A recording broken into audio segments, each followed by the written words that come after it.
to the first ever Coach King English Coaches Show live here from Glory Days Grill in Falls Church.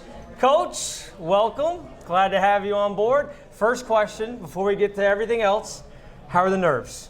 They're good. They're good. I'm not really a nervous person. Big milestone moments in my life, I'm like historically bad at like really enjoying them because I truly get so caught up in the moment. So I'm good. I'm ready to go. Our guys, honestly, I won't shoot a shot tomorrow. I won't play one possession of defense. I think our guys are ready. So really excited to get on the court tomorrow night at 7. All right, very good. We're glad to have all the fans out here that joined us tonight at Glory Days Grill. Appreciate them. Of course, all this brought to you by Glory Days Grill and also, of course, SN Mortgage Company. We appreciate them, and I know they brought a whole table of fans out here, so we're excited to have them along as well. So, Coach, if you're ready, let's get right to the questions here. First thing, obviously, hired in the spring. You have to come in, you have to put together a team. And with the transfer portal and everything else that goes on in college basketball, you had to decide which guys you wanted to keep, which guys that were going to go no matter what you asked them to do, and then you had to bring in other guys. Talk to me about the process of putting together this roster you have. Well, it was a quick turnaround. George Mason became an option for us during the NCAA tournament. So I was in the middle of preparing to play Oregon State in a 5-12 matchup in the bubble in Indianapolis. And after I got done all my prep work and scouting reports to the team, I'd go up to my room and dig in on George Mason. And then, we lost, unfortunately, in the first round. And I went back home to Knoxville, and I didn't sleep that night. I had an interview with a Mason search committee the next morning, and I spent all night just diving into the roster and kind of growing opinions, my own opinions from video, from stats, from YouTube videos of AAU in high school to try to get a good feel on who we wanted to keep.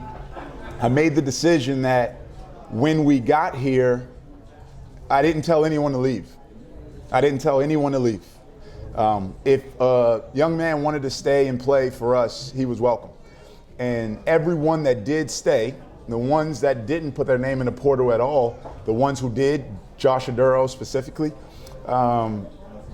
they're my guys. They're our guys. Like, I'm not looking at them as their, the previous regime. They're not ever going to be used as a crutch, or you'll never hear me say, just wait till I get my guys. Like, every one of those guys that chose to stay are my guys. We re-recruited some of those guys, and they're great players. And I'm so proud of those guys that went on. Greg Kalix to Bryant, Tyler Kolek to Marquette, Jordan Miller to Miami, AJ Wilson to South Carolina, Javon Green to South Florida. Like, so happy for those guys, but I didn't recruit them long. I recruited them for a week, and I told them all, like, I'm done recruiting you. Because you can't play for us if you don't really want to be at George Mason, because I really want to be at George Mason. And we're going to play every iota, every second of practice, every second of the game with a huge chip on our shoulders. And after that meeting where I told the entire group that basically I was done recruiting them because we needed to secure a roster that's ready to compete this year, Josh Aduro called me right away and he says, I'm staying. He said, I'm not going to make it public yet, but I'm staying. And that was huge for us because he was the guy we couldn't afford to lose. And we got some really good players. I feel great about player acquisition.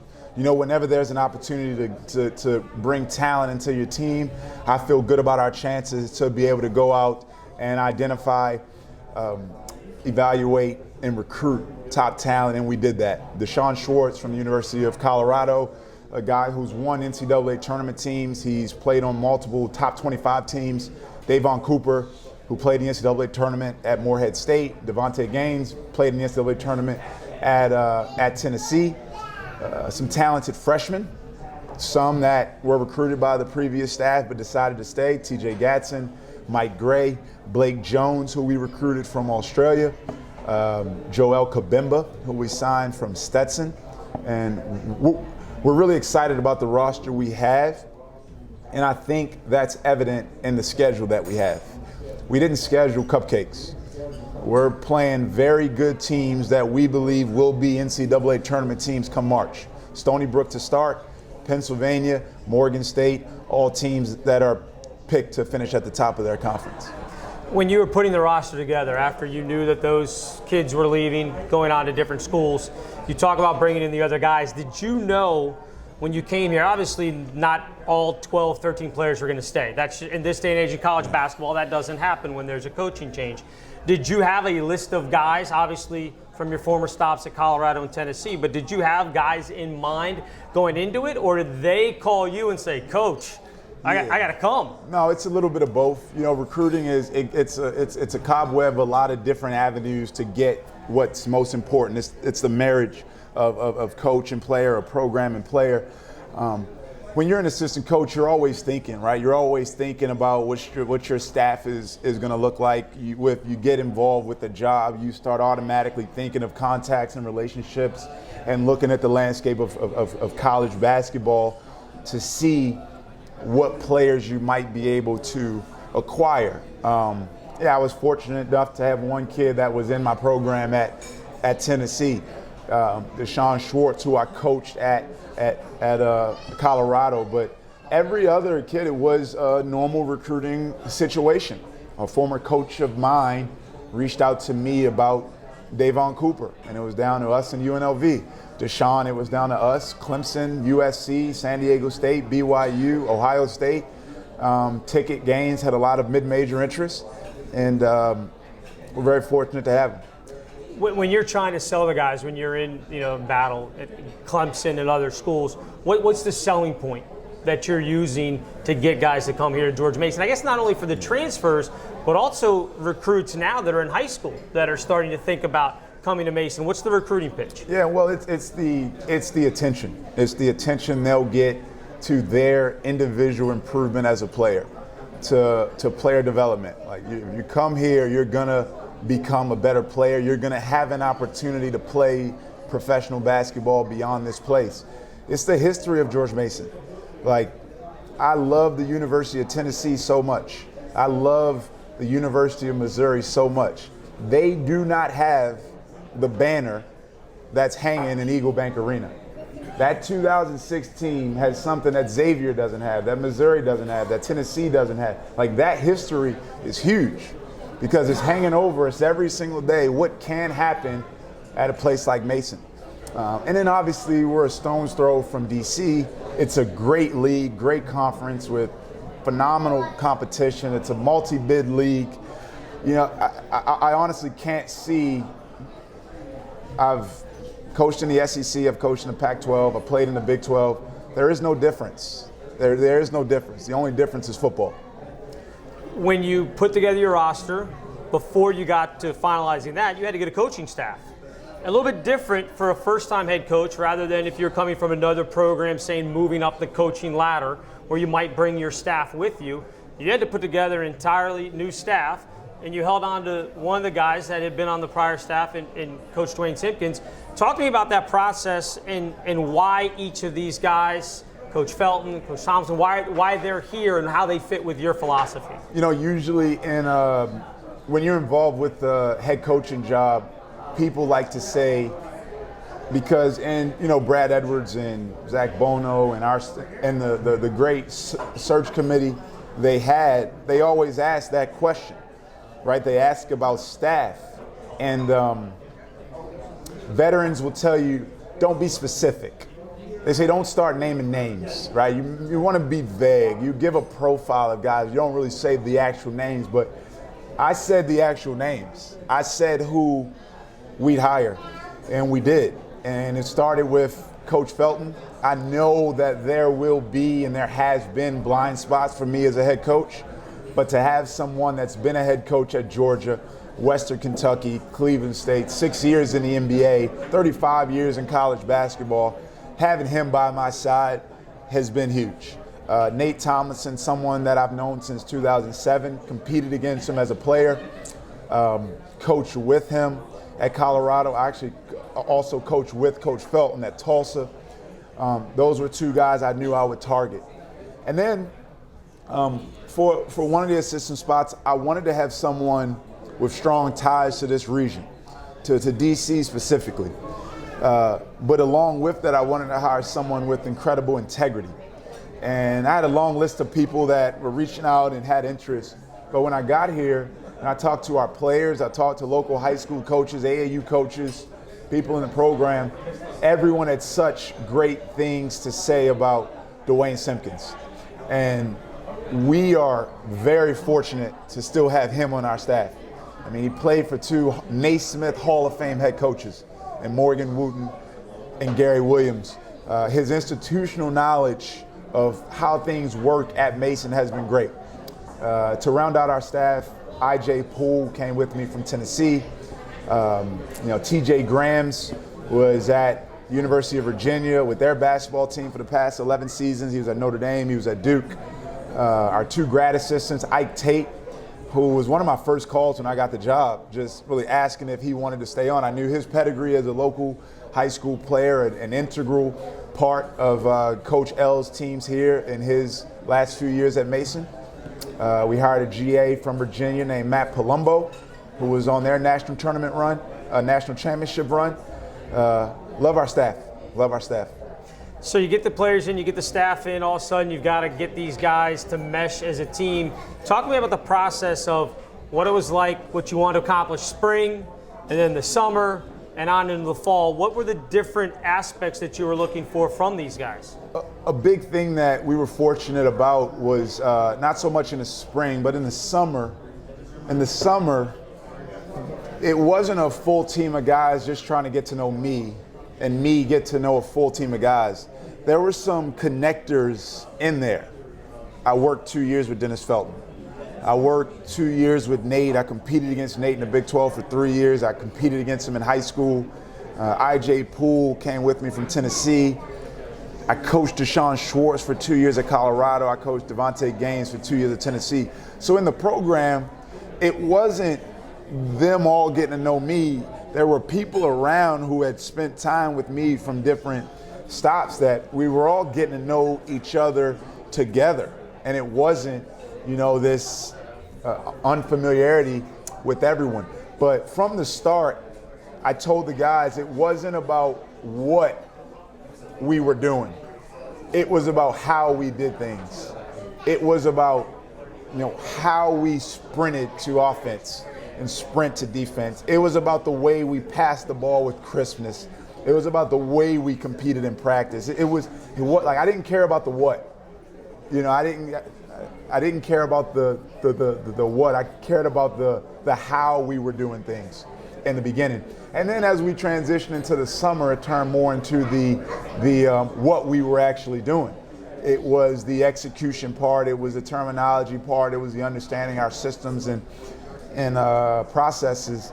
But that's kind of how it started. The spring was about them getting to know me and me know them, and them understanding what our basketball identity was going to be. I'm going to ask you about what you think it's going to be like as a first-time head coach, but next we got to talk about the sponsors, and of course we want to thank SN Mortgage Company. George Mason Men's Basketball Coaches Show with Kim English is presented by SN Mortgage Company. SN Mortgage Company, start your journey home today. Security National Mortgage Company is an equal housing lender company, NMLS 3116. And you asked me before how I was going to be able to read that. That was good. And I got it done. That was good. So we got it right there. Thank you, SN. Thank you to SNL.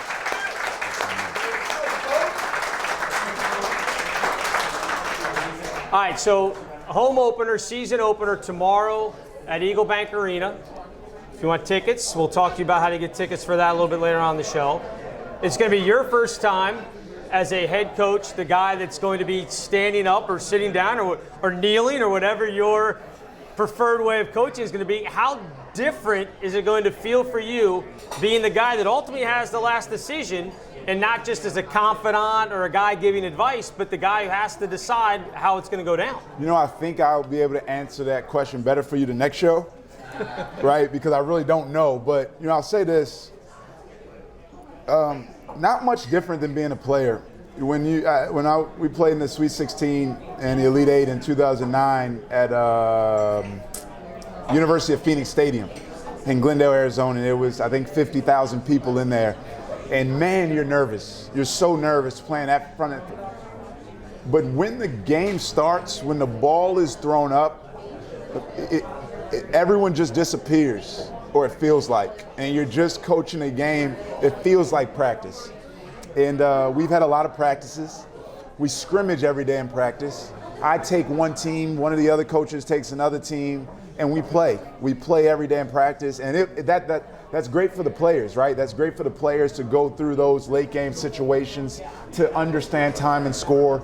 Do we have timeouts? Do we not have timeouts? But I said this almost every day in practice to the coaches during the water break. I'm like, man, this is good for the guys, but this is good for me too. Right? It's good for me too. It's good for them to hear my voice, and I'm trying to stay in a box. And then we had 2 close scrimmages against a Big Ten team, against a team from the Colonial, and it felt like practice. It felt like practice. Do I sit down? Do I stand up? I'm coaching the guys. So I'll be able to answer that question better next week. Are you a stander? Are you kind of a kneel down guy? Are you going to be sitting? What do you think? I'm instinctual, right? I sat down some of those 2 scrimmages. I stood up some. I didn't kneel any. I yelled some. I didn't yell some. I was, I'm not emotional on offense. I tend to maybe be a little bit more emotional on defense. I feel confident if our guys are playing the right way, the right guys are getting the right shots. I'm fine with the outcome, good or bad. You've talked about having to trust your coaching instincts at times, and making the decision for the first time of, do I call a timeout here?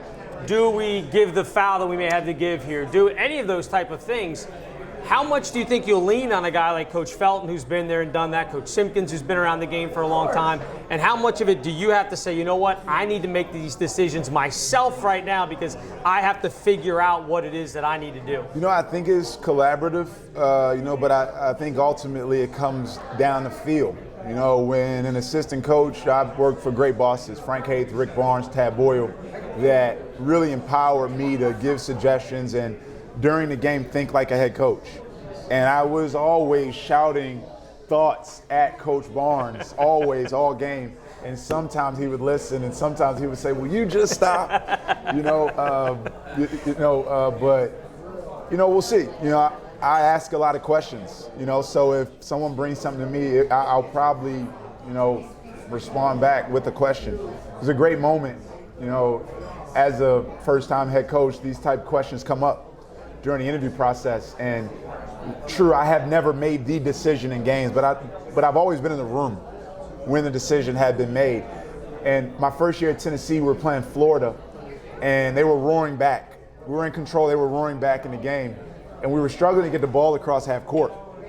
And they deflected it out of bounds. There was 4 seconds left on the 10-second count. And I just walked up to Coach Barnes, and I was like, you want to call a timeout, or you want to drop echo out a play call just to get the ball across half court? And I kind of said it and just was watching the court. And he said, what do you want to do? And I was like, I'd like to call a timeout. And he said, timeout. And we got a fresh 10 seconds, and we got the ball, and then we won the game. But those type of things happened a lot. And it's collaborative. I'll listen to them on some things. Some things I'll have a gut feeling. I'll be wrong sometimes. I'll be right sometimes. They'll be wrong sometimes. They'll be right sometimes.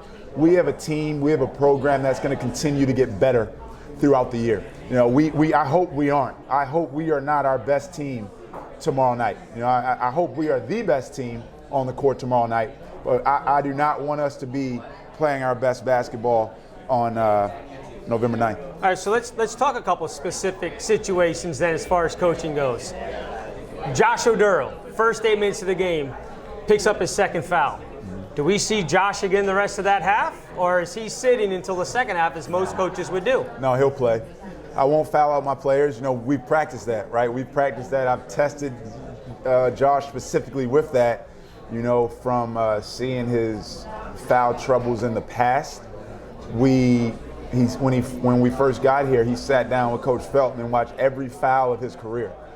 And we decided what it was. Was it feet? Was it readiness? Was it vision? Was it lack of jumping to the ball, doing your work early? Again, I don't know, but I tend not to want to foul my own players out. You know, I think he'll come out more than he maybe would, but I do think I'd still play a guy with 2 fouls. You don't have a problem with playing a guy with 2 fouls in the first half there? No, I don't. All right, let's go end of game situation now. Your team's up by 3, and I know a lot of this has to do with time left and everything else. You're up 3, let's say under 10 seconds. You giving the foul to put him on the line, or you letting him shoot? I know you've had this before. I do. Our opponents, if you're listening, you're about to find out. But it's situational. So first and foremost, we do practice fouling up 3. We practice not fouling up 3. Right. It's situational. It's not a yes or no question. I kind of get weirded out when coaches have a yes or no definitive answer with that. Like if it's a tie game and you bang a 3 and it's a live ball situation, I highly doubt that team is prepared to foul in that situation. Usually it's after a stoppage of play. Like, you know, if you're on the free throw line, do you tell your team, hey, if he misses, we're going to like, so it's situational. There are times that I will, and there are times that I won't. Fair enough. Very diplomatic answer. Well, it's the truth. It's the truth. I promise it's the truth. There'll be times we do foul. There'll be times we don't. You've said that in here tonight, in previous conversations, that Josh Oduro was the one guy that you could not afford to lose to the transfer portal. Now that you've seen, that was only seeing him on film. You hadn't seen him play live ever. You hadn't seen him at all. Now that you've had him since April, so we're talking 6 months, 7 months, whatever it is, how much has that opinion been solidified by watching him every day in practice? Yeah, you know, I don't want to say that and belittle the former Patriots. Like, those guys are still Patriots for life. I mean, those guys that played here and bled and sweat and cried for this logo, they are welcome back into our facility whenever. They are Patriots for life, and I love them. I check on Tyler and Jordan a couple of days ago, actually, just to see how things were going. Tyler led a Marquette in scoring, 5 for 8 from 3 the other night against Bowie State from Maryland. But I'm quadrupling down on that statement, you know, and it became more than a basketball reason with Josh. Now I have 2 daughters. They were here. Yeah, they are here, yeah. Okay, where they went? They left. Okay. Oh, there they are. There they are. They're potty break. Nothing. But if they were 19 and they brought home Josh Oduro, as that's who they were dating, I would be elated as a father because he's that great of a young man. And he's an amazing student. He takes the toughest load academically on our team. He's incredibly humble. He comes from a great family. He is just and I haven't even talked basketball yet. Right. And if you get to the basketball part, we weren't going to get 6'10", athletic, strong as an ox, high IQ, great passer, great shooter. We weren't going to get that out of the portal with 2 weeks of recruitment. You know, great bigs go first. It's a pecking order with great bigs in this game. So, yeah, no, he was incredible. And he's from the area. I mean, played at a great high school, Paul VI. I think one of the best high school coaches in the country. And Glenn Farello played for a great AAU program, team takeover, higher level. I'm all in on Josh Oduro. I love him to death. Have you fixed his food order with steaks? Well, we'll say this about his food order, and another staff mainstay was Handy, our strength coach, who was the strength coach of the Final Four team, and we talk about the Coach L years a lot with our guys. I'll ask Handy questions. I mean, it was a great moment in one of the scrimmages. There was a loose ball, and I almost was halfway out on the court telling our guy he needed to get on that ball. And Nate Thomason and Dennis Felton were right up behind me, and our whole bench was just sitting down. And we had a hard talk in the film session the next day about being engaged in the game, and when you see one of your brothers go down, you better be halfway out there to him. But on the whole bench that was sitting down, Handy was Handy was halfway out on the court, just like we were. Right. And so I'm so happy he's here. But Josh Aduro's body fat was 14.6 in July. It's 6.8 today. So he's absolutely shredded, his body, and he doesn't have the baby. But he still orders his steaks like well done. I mean, that's a problem, Coach. I know. I was trying to save him on the broadcast, but yeah, he ruins more steaks than a little bit.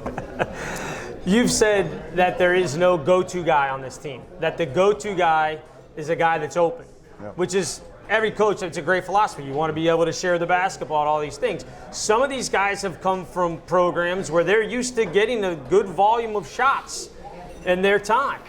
Have you had any adjustments for those guys who are used to getting those shots and saying, hey, you may not get 15 a game, we may need you to take 12 so that this guy can get the other 3? How have these guys bought into that idea of the go-to guy is the guy that's open? We'll see. In practice, it's been good. In the scrimmages, they've understood. Our stat sheet has looked right. The right guys have been taking the most shots.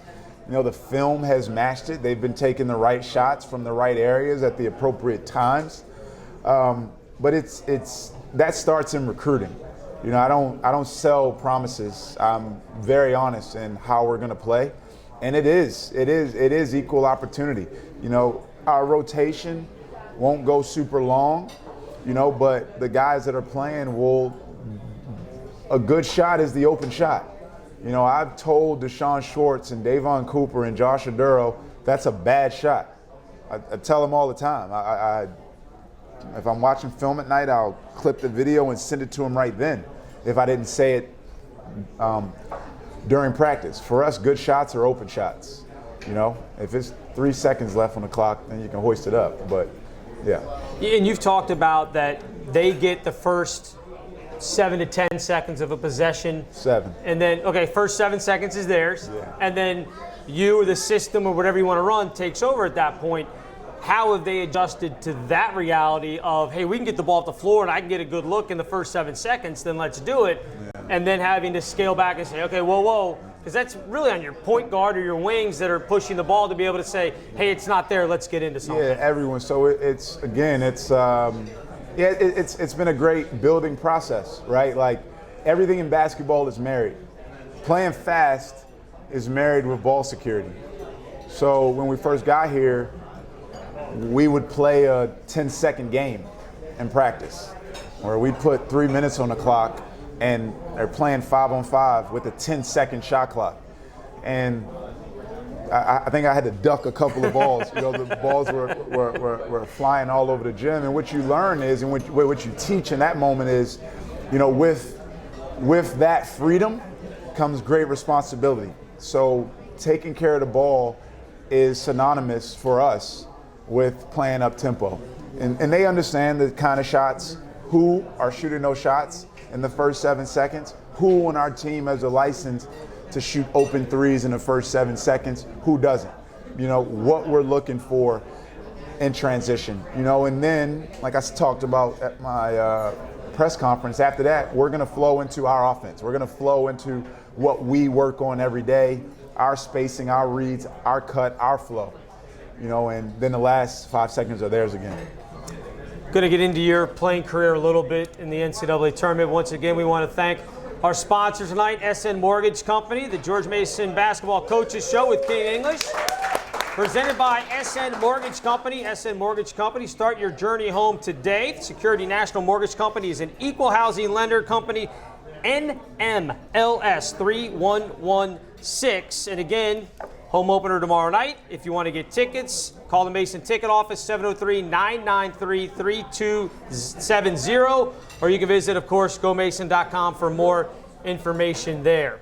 107-34 was your record in your 4-year career at Missouri. And you've talked about being the 2 seed and getting upset as a number 15 seed and what that meant. But all 4 years you played in the NCAA tournament.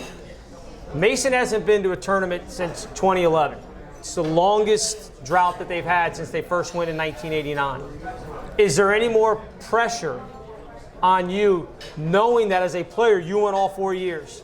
as a coach, I don't think you missed it very many times in your coaching careers as an assistant. 2 out of 5. Yeah, so do you feel any more pressure to get this program back to the NCAA tournament? You know, I don't want to diminish that fact, but I just have to it's just a different word, right? It's not pressure at all. Like, there is no pressure, because if I did feel the pressure, there's nothing I can do right now to get us in the NCAA tournament in March. Right. There's nothing we can do. There's not, we could win tomorrow.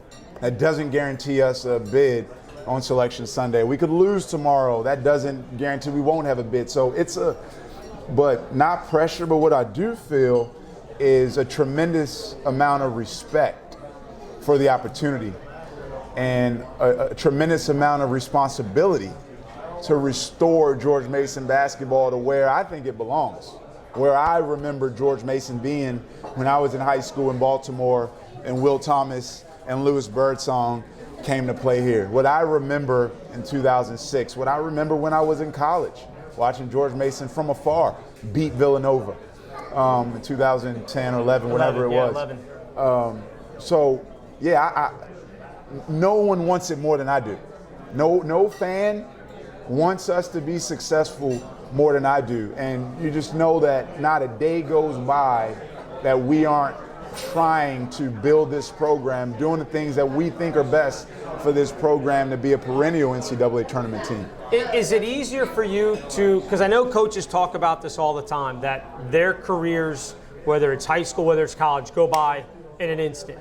Is it easier for you to talk to those guys about it? Because, and I don't bring this up as a bad memory in a way, but because as a 2 seed, you guys, your senior year, were expected to go on a deep run, and then March Madness happens, you get upset. Is it easier for you to say, guys, look, I know what I'm talking about because I was there. We thought we were going to at least a regional, a regional site, and we didn't because we just didn't show up that day. Yeah, no, we have a quote of the week every week, and this week was a Coach Larinaga quote today.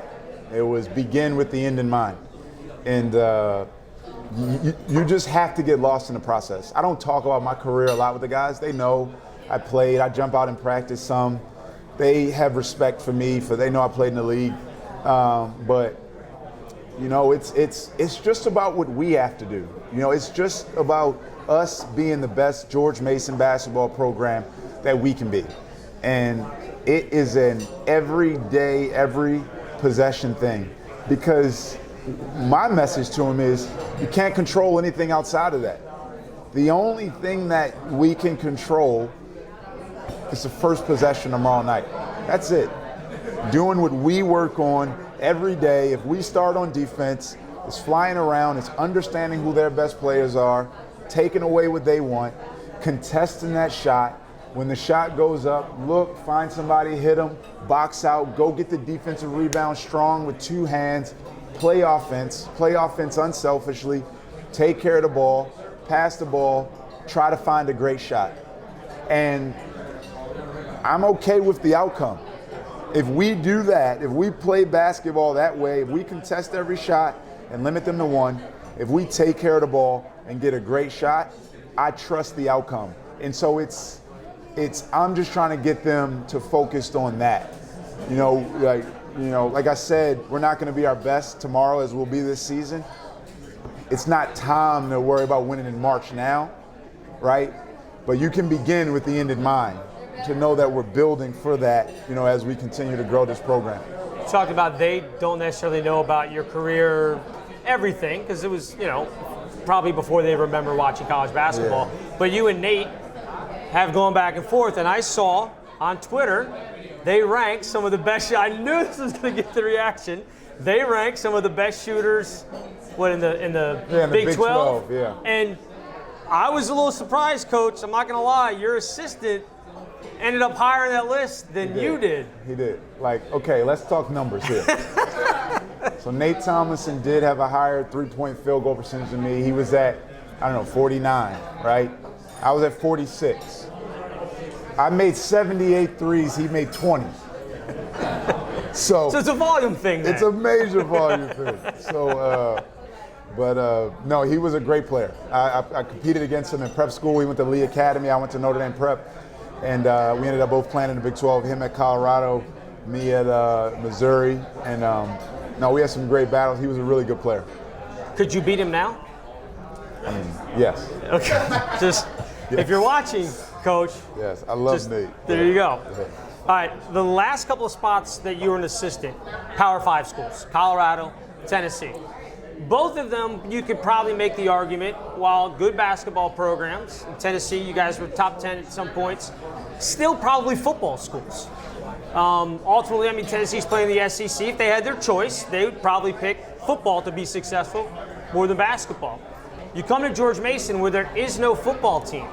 How different is it to be the sport that everybody kind of draws their eyes to rather than being at a football school? Yeah, you know, so the word in itself, you know, Power 5, I really don't use it with basketball, right? Because you're excluding Villanova, right? You're excluding Gonzaga, you're excluding Georgetown, you're excluding Memphis, Butler, Xavier, some great programs. So I don't even use, I say high major, right? I say high major, and I view the Atlantic 10 as a high major conference.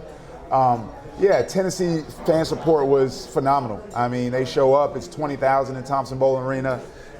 It's actually one of the few places that really supports all sports. Yeah. Colorado, yes, you know, 1990 national champion, a football program, still supported basketball, but yes, football, it's cultural, right? It's every, you know, you get the schedule, you set up for trips and you tailgate and all that stuff. But, you know, it's great. It's great feeling the excitement about basketball season. You know, at football places, it's kind of like, if the football team's doing well, there's really, really good excitement drumming up the basketball season. If the football team is not doing well, the apathy turns into like, all right, we're counting on you guys anyway. And that's really not a way you want to go into a season. It feels pure right now. It feels like we're at a basketball place. This is what it's the Atlantic 10. The Atlantic 10, the Big East, they're basketball conferences. That's what it's about. It's close to big cities. You know, it's what it's about, and I love it. I absolutely love it. So let me take that to the recruiting aspect of it then, because obviously some recruits would love to go and have that whole SEC Saturdays, you know, where they want to go to a football school, even though they're playing basketball, they still want to go to the Alabamas or whatever. And then others, you could probably convince and say, hey, you're the sport on campus. You're the guy that everybody's going to be looking at. They're not going to be talking about the quarterback because there is no quarterback. Have you run into that in your time recruiting where guys go, hey, you know what, Coach, I want to go to a school that's basketball, or no, I want that type of football atmosphere as well? It comes down to the maturity of the prospective student athlete. But, you know, for me, I am brutally honest. And in those discussions, it's like, it's fine. Like, if you go on a visit to wherever and it's a great football environment and it's tailgate and the game is great, like, what does that have to do with your basketball decision? What does that have to do with your life as a basketball player there? Like, there's some places in the SEC that give tours of football facilities. Like, I don't get it. Like, I've never took a basketball recruit to a football facility ever. I don't care. So our visits, there aren't a lot of fluff on our visits. You know, our visits are about business. Our visits are about you seeing an actual practice.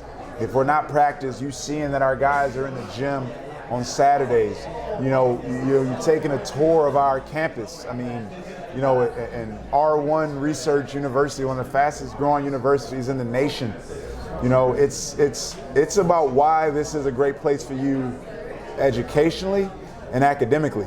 And we find it out quickly. If kids in recruiting are worried about the facade, if they're worrying about all the external things that don't have anything to do with them, you know, academically or athletically, we back out of that recruitment pretty quickly. All right, let's talk about upcoming schedule. 3 games this week, so it gets started right away. Tomorrow night, Stony Brook for the home opener. Hopefully everybody's going to come out and join us there at Eagle Bank Arena. They didn't have a great season last year, but they're kind of like your team in that they retooled through the transfer portal. They have a kid that came back. He was there at Stony Brook, and then went down to University of Miami, played for our good friend Coach Larinaga for a year, and then he came back. They have another kid in Jahlil Jenkins, a 6-foot point guard that was at Fairleigh Dickinson, had a great year over there, averaging nearly 17 a game. Another guy that we're familiar with, and Anthony Roberts, who left a very good St. Bonaventure team. So they are kind of in the same mold that you guys did, where they went to the portal and got some really good players. Yeah, it's actually reversed. They didn't have a great season last year, but it was because of the portal. They lost some really good players 2 seasons ago to the portal, and they turned it around. They got, obviously, Oleani back. You said Jahlil Jenkins, great player. They actually have more incoming points. I think like 4,500 points incoming from transfers. That's more than any program in the country. They're the 17th or so oldest team in the country. So a veteran team, we looked at them as a very, very, very good opponent. That it's not it's a real game. It's a real game against, through our numbers, through our metrics, we think a team that will be an NCAA tournament team. They're picked to win the America East. Really good veteran coach, Gino Ford. He's been at Bradley, he's been at Kent State. He was at Stony Brook as an assistant when they went to the tournament with Jeff Bowles, I believe. So really good coach. Really good coach, really good program. When you start to put that together and you pick out a team like Stony Brook, and obviously the casual fan may look at it and say, America East, come on, I mean, what are we doing? But they're going to be a team that's going to sneak up and beat some teams if they're not paying attention. Hopefully George Mason fans are knowledgeable enough to not look at any name on a jersey and say, oh, who is that? Because George Mason we were that school. was the Giant Killers in 2006, right? But that's changing as we look at schedules. You almost can look at it and put the names to the side.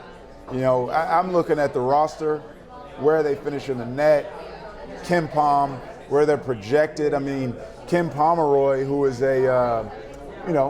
he's a college basketball analyst guy. He has Stony Brook to start the season picked ahead of us. Right. He's starting us at 212. He's starting them, I think, at 198 or so, or 189, whatever it is. But that's changing in college basketball because of the transfer. Justin Kier goes to Georgia. Now he's at Arizona.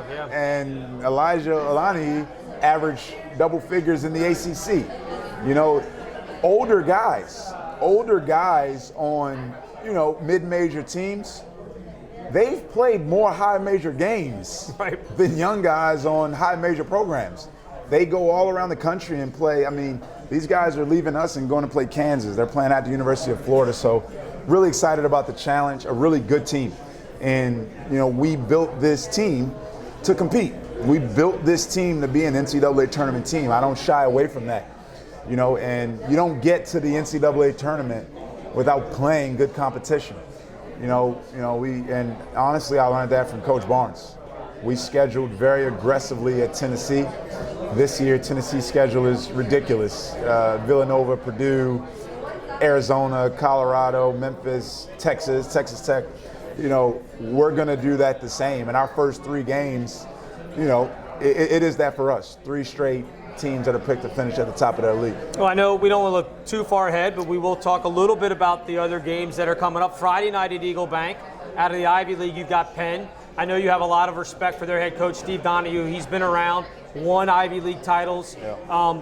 They are in a weird situation for them because unlike other programs, when the Ivy didn't play last year because of COVID, when they shut down, those players, unlike, say, at an A10 school or an ACC school, they either had to leave school or they lost a year of eligibility, which seems unfair, but that's what the Ivy League does. So kind of a weird thing for Coach Donahue not to be able to have those players kind of stick around if they wanted to keep that year of eligibility. But he's talked about he wants to play faster on the defensive end, and in Ivy League, they're going to shoot threes. Yeah, no, it's a good team. I actually, my first NCAA tournament game ever was against Coach Donahue when he was at Cornell. And have followed his career to Boston College since, obviously at Penn, doing a really good job. They have a player on the team who actually opened up his career as a freshman at Alabama, scoring 25 points in an upset of Alabama. I actually watched the game. in the summer, I think, of Penn's season opener at Mason, where they came in here and won 2 or 3 years ago. Yeah. So again, another good opponent. You know, when you're talking Ivy League basketball, if you're talking Harvard, Princeton, Yale, Pennsylvania, you're talking about the top of the league. And you know, Princeton offense, similar to Richmond. You know, along with, you know, building our schedule to give us a chance to attain a bid to the NCAA tournament, we also build our schedule to help prepare us for league play. So obviously Richmond Spiders, a team that runs the Princeton offense, it gives us a chance in the non-conference to prepare for Richmond. How tough is it, and I don't know how much you've really dug into them yet because they're Friday. We're not overlooking Stony Brook at all, but they're Friday. Because they didn't play last year, how tough, do you have to go back 2 years to find film? How tough is it to kind of scout these guys when they haven't played for over a year? So Nate Tomlinson is all in on them right now. You know, Coach Simpkins has Stony Brook, and him and I have been locked into Stony Brook. Nate, you know, I probably should have brought Nate to talk Penn. No, that's fine. But he played in the Princeton offense for Jeff Bizdelic at Colorado. He understands it well. But no, it's going to be, we get to see them play. You know, they play Wednesday night at Florida State, number 20th team in the country. So we'll get a chance to see them on film while we're scrubbing down the Stony Brook game. But no, it's absolutely going to present a challenge to play guys who haven't played basketball for a year. Right. I imagine they're going to be ready to be shot out of a cannon. But you said it. You know, our main focus absolutely are the Stony Brook Seawolves tomorrow night at 7. All right, last one then, and this is kind of, again, so people know, Sunday, 6 o'clock. Morgan State, a team picked to win the MEAC. They're also picked by Blue Ribbon as having the second best backcourt in the MEAC and the second best front court. So they're a talented team coming in here to Eagle Bank Arena. They have a kid on their team who played at the University of North Carolina, Seventh Woods. He transferred to South Carolina, so I got to coach against him the last couple of years. They have a kid from Baltimore who played in the Atlantic 10, Miles Douglas, who's incredibly talented. Kevin Brodus, I have a ton of respect for, was a head coach at Binghamton, associate head coach at Georgetown, at Maryland. He's been around some really good programs. Again, like Stony Brook, like Pennsylvania, like Morgan State, like at Maryland, like at James Madison, like the University of Washington, like University of Nevada, like South Dakota State in South Dakota. Right. We didn't put this schedule together to just beat up on teams. We put this schedule together to help us become a better team and help us reach our goals. When you look at taking the schedule aside, but you look at, obviously the goal is, like you said, play together, do what we're supposed to do, but after the game tomorrow night, win or lose, no matter what the scoreboard says, when you go back and start breaking down film, what would be a successful night for you? I mean, obviously you want to get the win, but their coaches always say, if we win but we don't play well, I'll take the win, but we're going to have a rough practice on Wednesday. I'll take the win, for sure. But, you know, it's just, again, it comes back to our identity. How hard we played, how tough we played, how competitive we were, how much humility we showed. Humility is a bedrock of our program. I almost talk about it every time out. Remaining humble, remaining in the moment, just trying to get better. But, you know, again, it's going to answer your question, it's going to come back to those things. You know, challenging shots, defensive rebounding, taking care of the ball, and getting great shots. And that's our focus. That's what we focus on every day. I appreciate it in talking here, and you and I have had other conversations. You talk about Coach Barnes coming from Mason. You talk about Coach Larnega using one of his quotes as your quote of the week. I got a text from Ernie Nestor today. You talked to Coach Nestor, who was the coach of the first NCAA team at Mason back in '89. And you talk about the guys that were on that 2006 team. It's interesting to me because not every coach would do this, especially a guy who's only 30. To Joe Harrington last week. Only 33 years old. That has an appreciation. You were telling me that you were looking through the record book earlier today or yesterday. It's interesting to have that appreciation of the history of the program that you're taking over. Well, I love the history of basketball, and I always study it. And if I get an opportunity to be the head coach of a program, I want to know everything about the history of this program. You know, it's a cliche. You don't know where you're going unless you know where you're coming from. As you were talking, I was looking at their record books earlier, and I was thinking about, man, I wish we had Carlos Yates tomorrow. What is it, 42 points against Navy, yeah, whatever 42 it was. against David Robinson and Navy, That would help, you know. But no, it's Coach Barnes and I obviously have the relationship. It's coincidental that I'm in my early 30s when I get my start at Mason, but no, it's Isaiah Tate, you know. I was texting with Coach L the other day, just wishing those guys luck in their season, and I texted him, I said, Isaiah Tate jumps in practice every once in a while. Like, man, that dude plays hard, man. Like, I love the fact that he's one of our guys. Like, they have that shared experience. You know, when Lamar Butler or Will Thomas or Fallon Campbell come around, I love it. I love it. And players before them. It's not just the 06. You know, the 06 team is the easy one to talk about because they're everyone's favorite kid. Right, because of all the success they had, but it was what, three other. They actually didn't win the CAA in 06 that year, so it was three other teams. It would have been three other before that title. Yeah. Right. Yeah. So there are four other conference champions of teams that played for Mason, and all of those guys are always welcome in our program. I say it, the guys that left last year, like when AJ Wilson is home this summer, he's going to be in our gym working out. Like, if you put the jersey on, you're forever in this program, and I mean it from the bottom of my heart.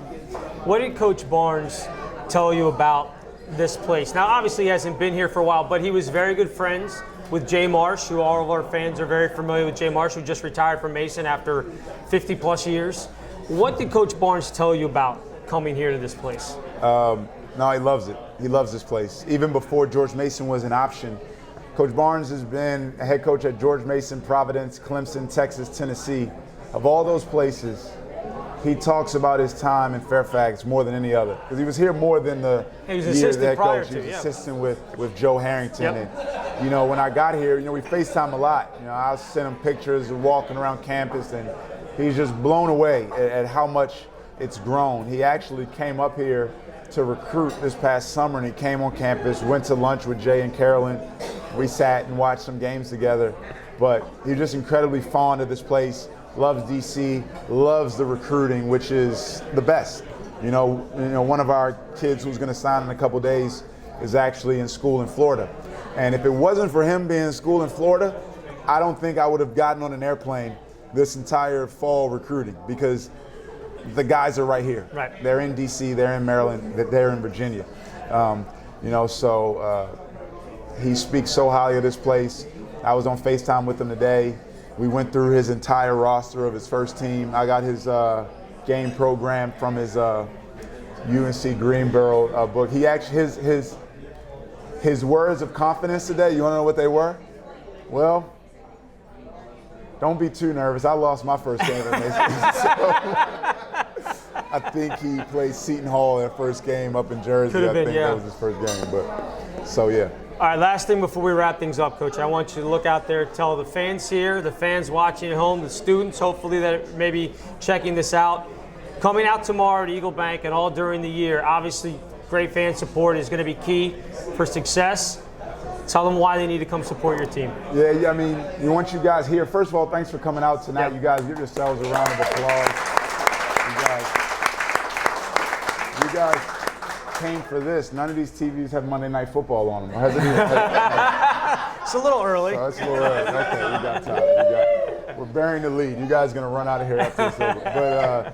But you guys at home, we need you. You know, every time I walk into Eagle Bank Arena, I say, man, this is a great college basketball gym.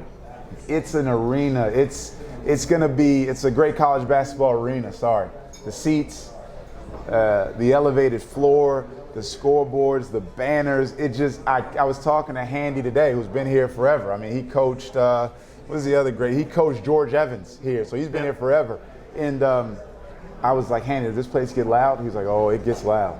It gets loud. And I want it to be 7,500 people, whatever it holds, every night in there, loud, ruckus, because the impact of a great home court in college basketball, it's real.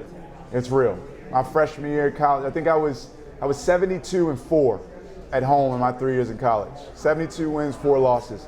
One of the seasons was 18-0 my first year, and we'd go into home games, losing would never enter your mind.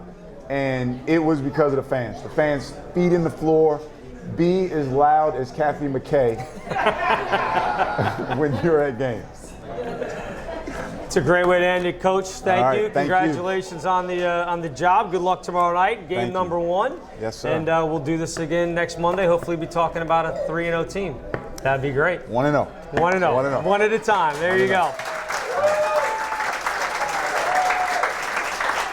Before we wrap things up, once again, got to thank our sponsor, SN Mortgage Company. Thank you, guys. And I got a table here. We appreciate it. And for those of you that are still looking to get tickets, it's time to rock with us. Season tickets, mini plans, and individual game tickets are available now.